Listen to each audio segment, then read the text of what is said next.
যুদ্ধবিরতির মেয়াদ শেষের পথে, অথচ এখনও যুক্তরাষ্ট্র ইরান বৈঠকের কোনো নামগন্ধ নেই। ওদিকে পাকিস্তান এখনও আশা করেই যাচ্ছে বৈঠক হবে। এমন পরিস্থিতিতে এক বিরাট অনিশ্চয়তায় ঝুলছে মধ্যপ্রাচ্যের ভবিষ্যৎ, আর সেদিকেই তাকিয়ে বিশ্ববাসী। যুদ্ধবিরতি শেষ হতে আর বাকি নেই বেশি সময়। আগামী বুধবার বর্তমান যুদ্ধবিরতি শেষ হওয়ার কথা। এর মাঝে মার্কিন প্রেসিডেন্ট ডোনাল্ড ট্রাম্প জানিয়েছেন এই সময়সীমা বাড়ানোর সম্ভাবনা খুবই কম।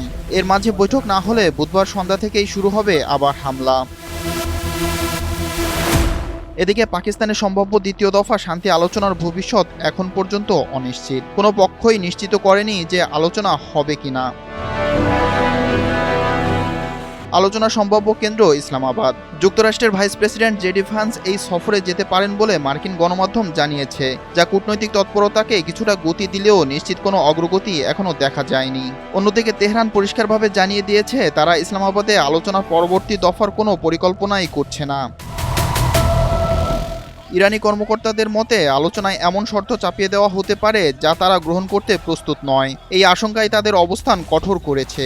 আর ইরানের পার্লামেন্ট স্পিকার মোহাম্মদ বাগের গালিবাফ বলেছেন, যুদ্ধবিরতি শেষে যুক্তরাষ্ট্র হামলা শুরু করলে বসে থাকবে না ইরানও। যুদ্ধক্ষেত্রে নতুন পদক্ষেপ নিতে প্রস্তুত হচ্ছে তেহরান। তিনি স্পষ্ট করে বলেন, প্রয়োজনে ইরান নতুন কাঠ ব্যবহার করবে, যা পরিস্থিতিকে আরও জটিল করে তুলতে পারে। সব মিলিয়ে যুদ্ধবিরতি শেষের আগ মুহূর্তে যুক্তরাষ্ট্র ইরান সম্পর্ক এখন এক অস্থির মোড়ে দাঁড়িয়েছে। আলোচনার দরজা খোলা থাকলেও আস্থার ঘাটতি ও কঠোর অবস্থানের কারণেই সেই দরজা কতটা কার্যকরভাবে ব্যবহার করা যাবে তা এখনও অনিশ্চিত।